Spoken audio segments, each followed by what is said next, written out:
Yan, good morning sa inyong lahat at ngayong araw ay araw ng Huwebes at andito tayo ngayon pa sa bahay. Aga pa, mag-aalas 7 pa lang ng umaga. So, inaantay ko yung contact nila Ate Alpa tsaka yung chinat ko na kakilala ko dun sa Medicare kasi ngayong araw yung schedule ng check-up nila ni Ate Alpa dahil doon sa nangyari sa kanya. So, kagabi may kinausap ako na kilala ko doon na nagtatrabaho doon sa Medicare na pagdadalhan nila at doon kausap ko kagabi sila Ate Alpa na ito yung conversation namin.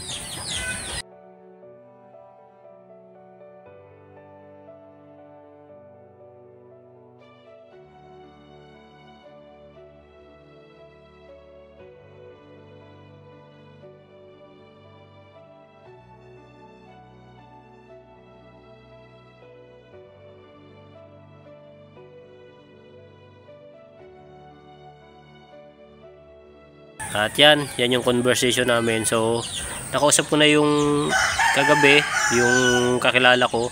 At in-schedule sila ngayon, pang-anim si Ate Alpa ngayon. Kaya, nag-message ako na Joy, di pa na nag-online. Pero, nag-online sila, mabasta naman yun nila Ate Alpa. So, ngayong araw yung schedule ni Ate Alpa ng check-up niya para dun sa ulo niya. So, yan, sasama din siya dun mamaya pag nagbiyahe na sila. Papunta tayo doon para asikasuhin si Ate Alpa. At salamat nga pa doon sa kumari ko na nagtatrabaho doon sa Medicare para maayos ito, para mas ma-schedule si Ate Alpa kasi mahirap doon pag walang schedule. Pupunta sila galing ng Bilyabilin, medyo malayo, pupunta pa sila papunta dito. So pagdating nila minsan ubusan ng schedule, kaya sabi ko kunin ko yung details niya. Nakausap ko si Ate Alpa, binigay naman sa akin nila Herlin yung details si Ate Alpa, lahat, pangalan, address, edad, birthday. So pinasa ko dun sa kakilala ko at yun, na-schedule niya ngayon. Nag-message sa akin yung kakilala ko ngayong umaga, naka-schedule na nga daw siya, pang-anim nga daw si Ate Alpa. So kasama natin siya doon at para nasa ganun masikaso. Yeah, welcome back sa YouTube channel natin at yun, nakontak ko na si Ate Alpa. Nagagayak na si Ate Alpa. So ngayon papunta na tayo doon para samahan siya sa Medicare at maasikaso para sa ganun ma-check upan siya at kung ano pa yung masabi ng doktor para sa kanya, kung ano yung maaaring gawin dahil doon sa nangyari sa ulo niya, kung kailangan pa bang i-CT scan o ano. Yun, sasamahan natin siya doon kung ano yung ng doktor. Sabi natin kay Marcos kasi nakisuyo si Marcos na samahan ko muna si Ate Alpa doon para sa ganon may makatulog, may mag-assist kay Ate Alpa kasi nung nakaraan daw pumunta sila dyan, nagpa-check up na pala sila nung nakaraan, nung bago pa lang yun. At yun nga, walang doktor na dyan. May doktor naman pero pulang schedule.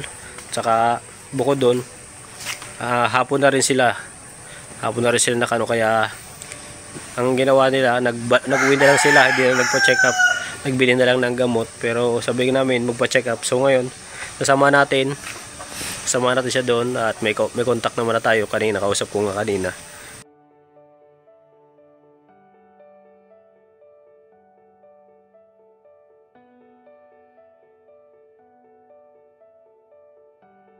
At yun, matutuloy yung nila ngayon, yung check up nila ngayon. So yan, papunta na tayo doon para sama si Ate Alpa. Nag-message ako sa Ate Alpa, nandun na daw siya sa Medicare. So pupuntahan natin siya doon.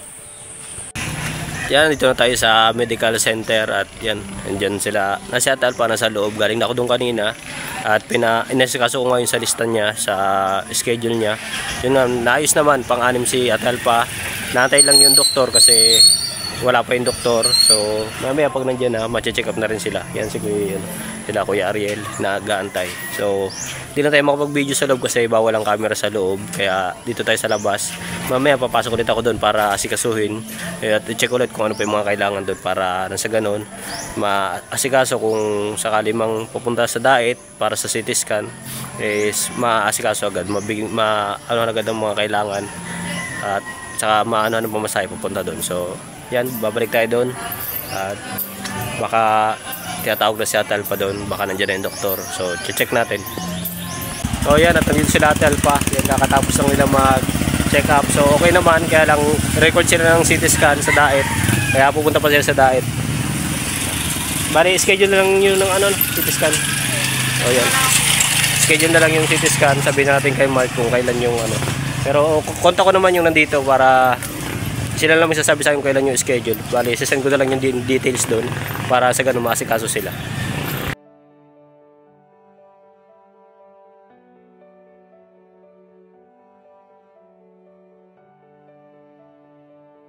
At yan, nakauwi na tayo. At yun, okay naman yung naging kay Ate Alpha. At nabigyan naman siya ng gamot. Tapos naturukan na rin ng anti-tetanus para doon sa pagkakakuryente niya. Tapos yun, isi-CT scan lang siya. Pero wala dito kasing available na CT scan. Kailan pa niya pumunta sa Daet. Kaya bigyan kami ng request para sa ganun pipilapan lang ni Ate Alpha, tapos dadalhin sa Daet para ma-CT scan siya doon. So schedule pa yun.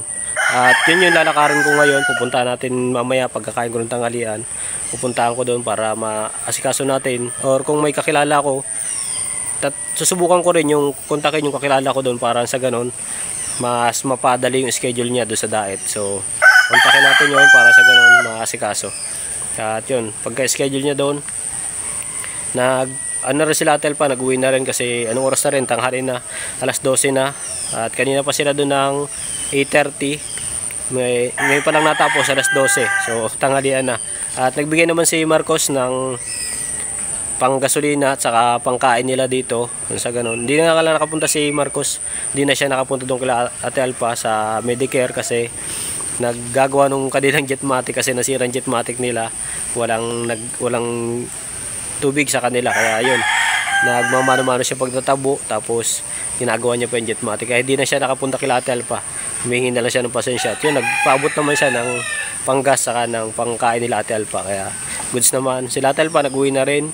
So yun lang, may kailangan ako kasi kasuhin pagkatapos kung kumain yung sa kanila. So yan, okay naman. Sabi naman ng doktor, kailangan lang ma-check din. Pero sabi ng doktor, okay naman daw yung ni Ate Alpha. Kaya i-double check lang nila. Kailangan mo CT scan para sigurado.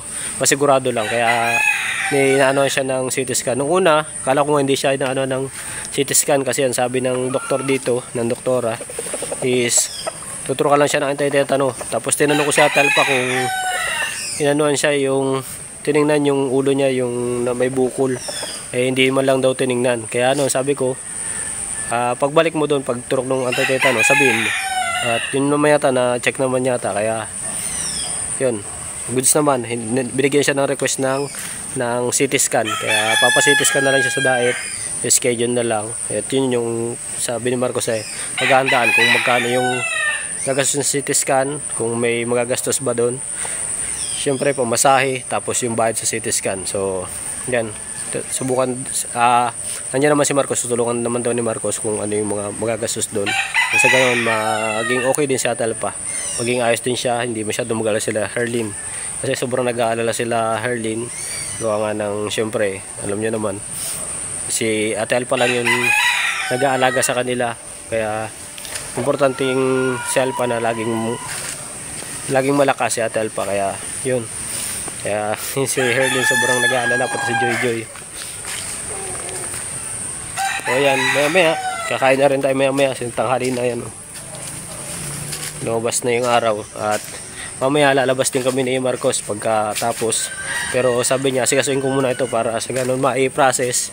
Kung may schedule, edi bibigyan ng schedule. Para sa ganun, pag na-schedule na, edi masitis ka na si Ate Alpha. At yun naman, overall naman, okay naman. Nakauwi naman na yung dalawa. Magkasama si Kuya Ariel tsaka si Ate Alpha, nakamotor lang sila. Nagdaan pa nga dyan sa sentro at nagkain. Nakita ko kanina. Hindi na ako nagano kasi sabi ko sa bahay na lang ako kakain. Hindi na ako nagsabay sa kanila. Sabi ko sa bahay na lang ako kakain since may luto naman dito sa bahay. Kaya nag-uwi na lang din ako. Ako na lang yung yung umuwi para kumain. Pero tingin ko ngayon, nagpabiyahe na rin sila, padiretso na rin sila uwi kasi wala nagbabantay doon sa mga anak ni Ate Alpha, saka kaila Joy, kaila Herlin, wala mag-aasikaso. At update ko na lang siguro si Ate Alpha, may contact naman ako sa kanila. Nasa akin naman yung Facebook ni Joy Joy. So kontakin ko na lang si Joy Joy kung ma-schedule lang ngayon, bukas, or kung sa ibang araw ma-schedule na sila ng check-up dun, saka lang natin pa doon sila. Kailangan nila magpa-diet.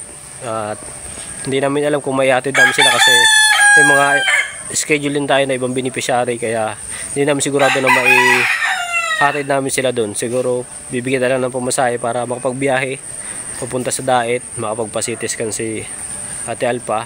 Nang sa ganun, maging kampante sila kasi si Ate Alpa hindi na makatulog. Yung kakaisip nung sa ulo nga niya kasi lagi nasakit. So, yun. Sobrang ano niya. Sabi ko nga, baka katulad lang din sa akin kasi gano'n na gano'n yung pakaramdam ko nung na-slide ako, na nagkabukol ako dito, na ano naman siya, wala naman na siyang bukol, pero yung isip ko kasi yung isip ko natutulero na, sabi ko baka may nabuong dugo nga kasi napatama yung ulo ko sa ano, kaya doon di ako nakukontento. Pero nung masitiskan ako, na nakita ko yung result na yun naman, wala naman talagang ano, wala namang bleeding, wala namang ano, kaya yun, pumalma yung pag-iisip ko, nakakatulog na ako ng maayos. Kasi nung una, hindi lang ako makatulog, halos alas 4, alas 5, mga ganong oras ako nakakatulog. Pero ngayon, nakakatulog naman ako sa ano, nakakatulog naman ako ng maga, minsan mga 11. Maga na sa akin yun, 11 saka 10, ganun, maga na sa akin yun. Kaysa naman nung una na mga 4, 5, ganun yung tulog ko. Kaya ngayon medyo kampante na, at matagal naman so wala naman na tayong ano, dito pa yun, matagal pa yun bago pa akong nasimula pala akong magmotor noon, bago pala akong motor, yung motor ko na ang gamit ko. So unang slide ko yun, at ito ang nauna sa akin, itong sa ulo, kaya goods naman. So ayan, kakain muna tayo at mamaya na lang ulit. Tatanong ko si Marcos kung lalabas kami ngayon, kung ano yung asikasuhin, kaya para maayos namin. So yan, kain muna tayo. So yan, tapos na tayong kumain at mag-alauna na. So pupunta tayo doon kasi asikasuhin natin muna itong para sa CT scan ni Ate Alpa. At kailangan ko lakarin sa isang opisina pa dito. Nagpapatulong ako doon sa kakilala ko. Kasama niya tayo doon para sa ganun ma-anuhan kung ano yung mga kailangan pa doon, mapirmahan, para sa ganun mas mabilis, mas mapadali yung schedule ni Ate Alpa ng CT scan doon sa diet. At kung hindi tayo tutulungan, medyo matagal yung, kasi mag-aantay pa tayo ng schedule kung kailan yung available ano. So may kakilala naman siya doon sa diet, kaya baka mas mapabilis, pero subukan na lang din natin. Kaya yan, papunta tayo doon ngayon. Nasa labas yung motor ko. Ayun. Yan. Kita-kita lang doon. Yan, dito na ako ngayon sa bahay, kakarating ko lang. At yun, nakausap ko na yun doon, hindi lang tayo makapag-video doon kasi bawal. So ano lang, may message ako ni ma'am doon, ni madam, binigay ko naman yung contact ko, saka yung number ko, saka yung Facebook ko. Magchat-chat na lang daw siya kung kailan yung schedule, at gagawin pa nila yung papel, kailangan pa nilang gawin. So saka may mga kulang pa rin details, chat-chat ko pa si Ate Alpa para maibigay ko din details. Nang sa ganun magawan siya ng request para sa CT scan bago sila magpupunta sa diet. So ayun, kita-kita lang doon. Muli, hanggang dito na lang, maging kayo palagi, at yun, God bless.